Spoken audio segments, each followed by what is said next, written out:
Tiens, mon meilleur pote revient d'Iran, il m'a ramené de la batte de fruits. Et quelque chose me dit que c'est pas un produit officiel.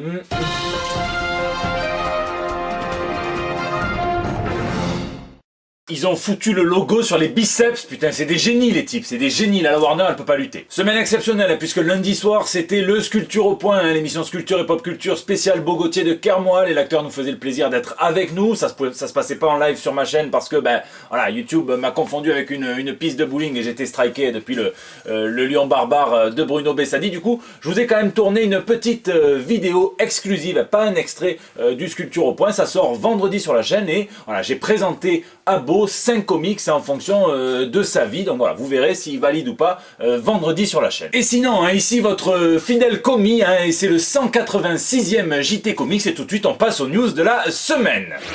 T'as le look! Une news à ne pas montrer aux rétines les plus fragiles, puisque cette semaine, tout est question de look, et on a pu découvrir celui du nouveau logo du magazine Detective Comics, qui se renouvelle après son numéro 1000, et là ils ont fait en sorte que ceux qui ne savaient pas que c'était le magazine, le repère de Batman, le sachent, là même Matt Murdock il est au courant. Le génialissime Alex Ross a rendu hommage à Captain Marvel, à Shazam et à tous les héros de la pop culture qui ont porté ce nom, ou qui en sont inspirés de près ou de loin. Et pas que chez Marvel et DC, et en respectant le look de l'époque des personnages. On peut par exemple voir les personnages de Thor, d'Ultraman, de Musclor, on peut même voir le jet privé, l'un des jets d'Elvis Presley, qui adorait le personnage de Captain Marvel Junior, Freddie Freeman, rien à voir avec Morgan. Que ce soit le crayonné ou l'œuvre finale, c'est magnifique. On a vu le look des 3 couvertures des futures éditions reliées, du contenu exclusif qui était présent dans les magazines qui sont le fruit du partenariat DC et Walmart. Donc le Wonder Woman de Palmiotti, de Conner et de Hardin, le Batman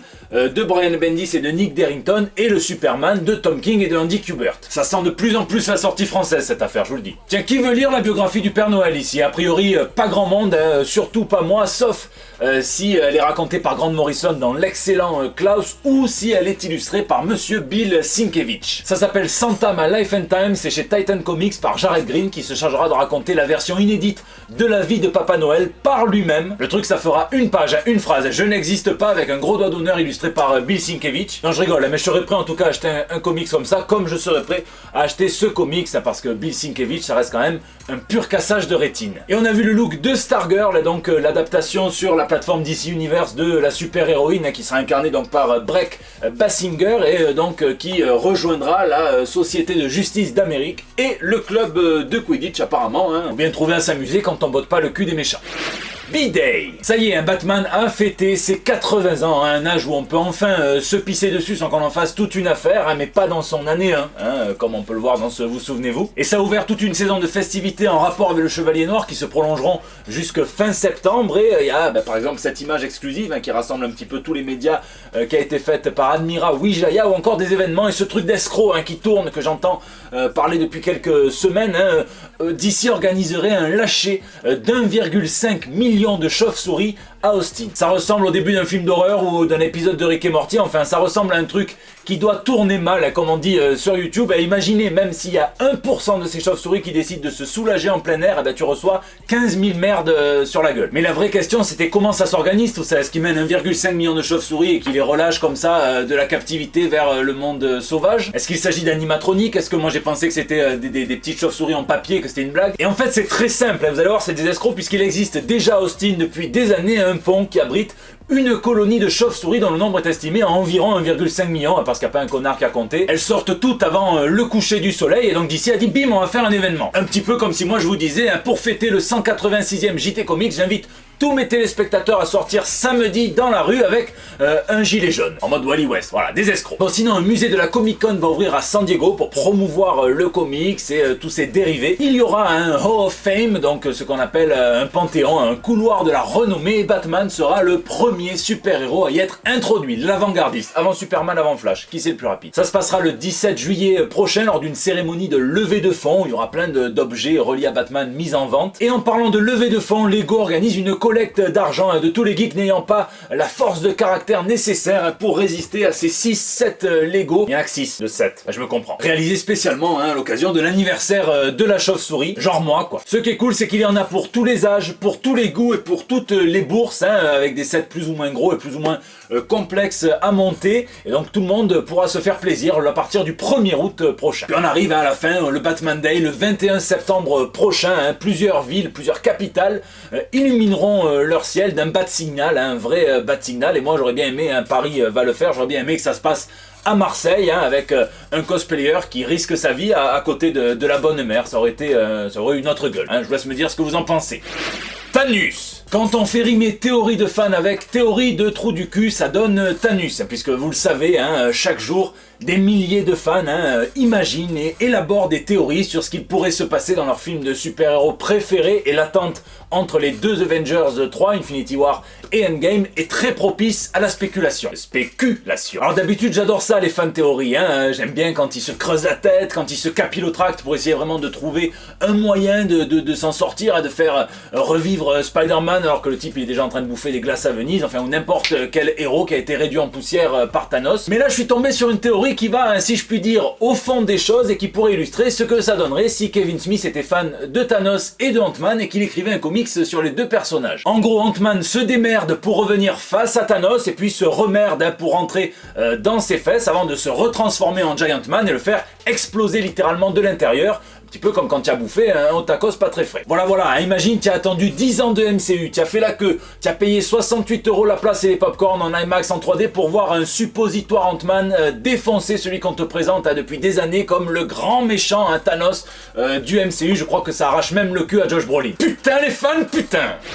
Au carré. On aurait pu parler de Truman Show par rapport à la news précédente, mais au lieu de ça, on va parler de la star de ce film culte, l'acteur Jim Carrey, qui a défrayé la chronique avec la news la plus improbable de la semaine. Il faut toujours que ça sorte aux abords du 1er avril, ce genre de truc. Jim Carrey dessine, et cela joue satire politique en postant très régulièrement des dessins qui critiquent l'administration Trump et son président. Ce qui est sûr, c'est que les conservateurs américains sont déjà en guerre avec lui, et pourtant j'en ai vu aucun ressortir l'argument Batman Forever. Mais cette semaine, il a réussi à percer à l'international puisqu'il s'est pris la tête avec Alessandra Mussolini, petite fille de Benito Mussolini, celui qui a inventé au sens strict le régime du fascisme, donc un régime où on prend tes libertés individuelles, on les réduit et puis on te les carre dans le cul. Hashtag Ant-Man. Il a posté un dessin des cadavres du dictateur italien et de sa maîtresse Clara Petacci, soi-disant tué dans un petit village d'Italie par un résistant et mené à Milan pour être pendu par les pieds en place publique, avec la légende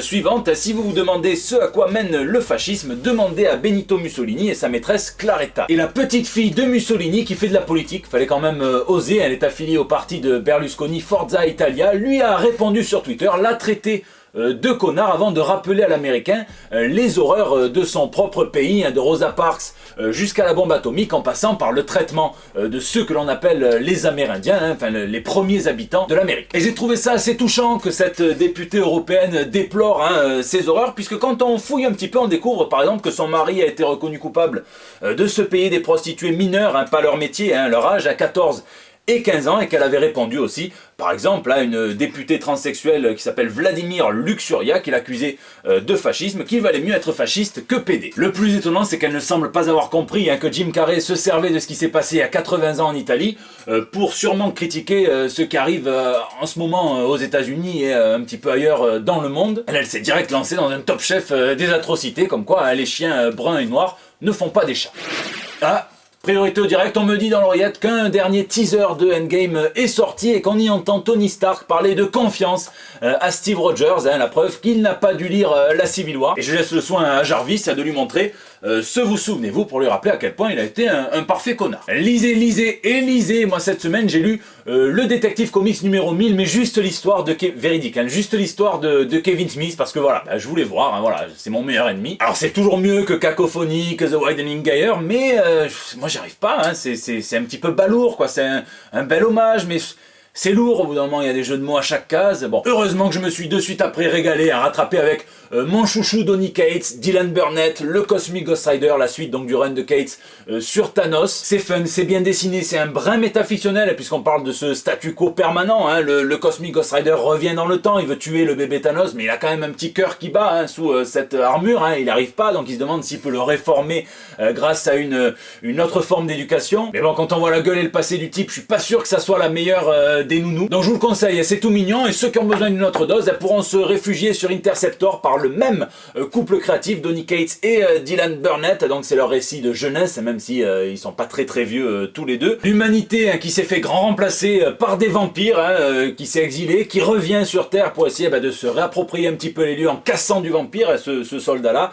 Et il va découvrir que bon, il y a des bails. Et il me tarde de découvrir l'adaptation française de Basile Béguri, qui est aussi le responsable du label Paperback.